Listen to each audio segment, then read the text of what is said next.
Xbox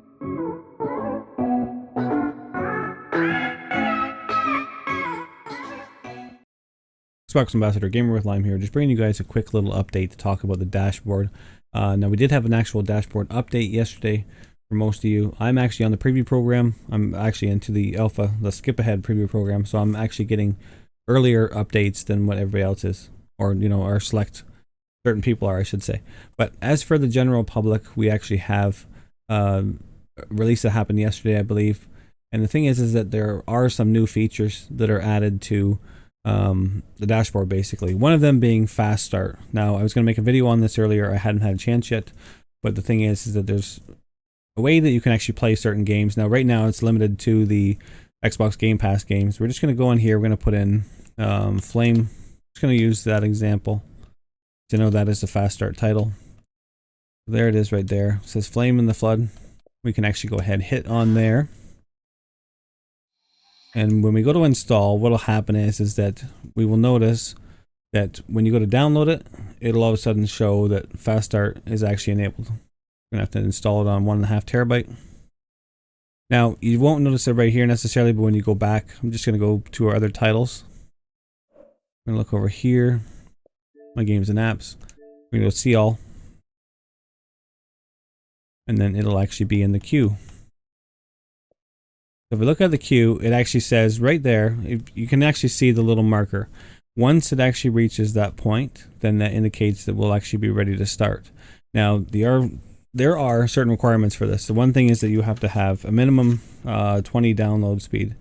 So, as far as I know anyways, that's what I'm reading. I don't know for sure. I actually have about 110, 120. I'm supposed to have like 130 or something. But anyways, when that actually goes, what will happen is that that'll allow you to start that game earlier. It basically sort of organizes the files in a way so that the actual files that you need, you'll be able to start the game with. So that's the one thing there. And like I said, it's on selected titles for the time being. We'll actually have more details on this after. I plan on doing just a separate video on the fast start, probably either later today or sometime tomorrow. So that'll be the one thing. Now, if you notice when I actually clicked on that, we do have, not on that there, but when I go to here, when I go to my games and apps, actually look, I actually have what's called groups on the one side here. So we can actually go ahead, we can create a brand new group, we can pin certain titles to the group. So it's sort of like pins in itself. If you look at pins, it shows you all the items that I've actually pinned, but the problem is that with pins, it doesn't necessarily organize what groups of games they are. So in other words, if I look at some of the faves here, which are favorites, you can actually call your own groups whatever you want them to be. So in other words, these are 3 different titles here that I have in my favorites at the time being. For one, I was playing Fortnite.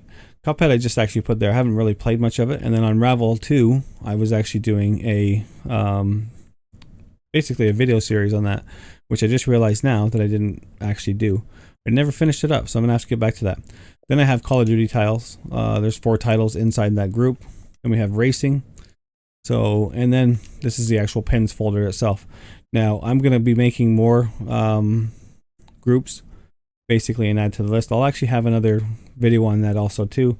Be the same thing either later today or tomorrow. This one's just going to be a short video to talk to you guys about different things here. Now we do have more search options. That's the next thing.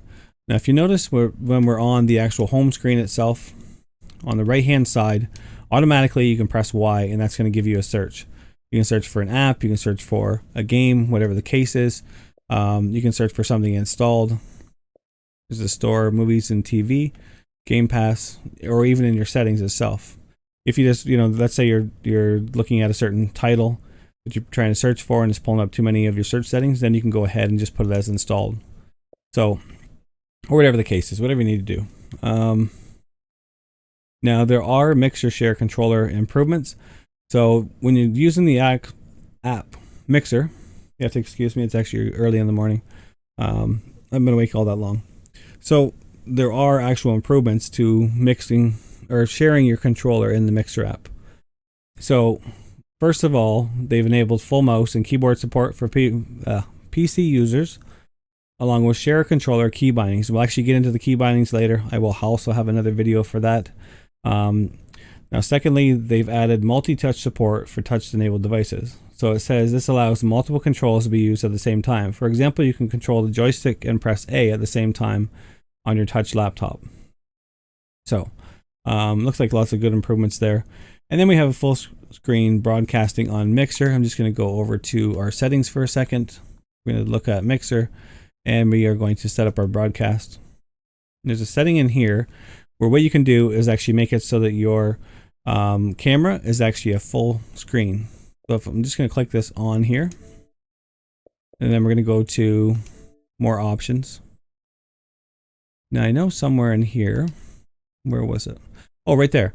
There's the actual full screen camera. So what will happen now is, let's say for example, you are chatting back and forth with friends, or people are dropping by the stream, and you want to actually have a one-on-one, basically a more personal thing, right?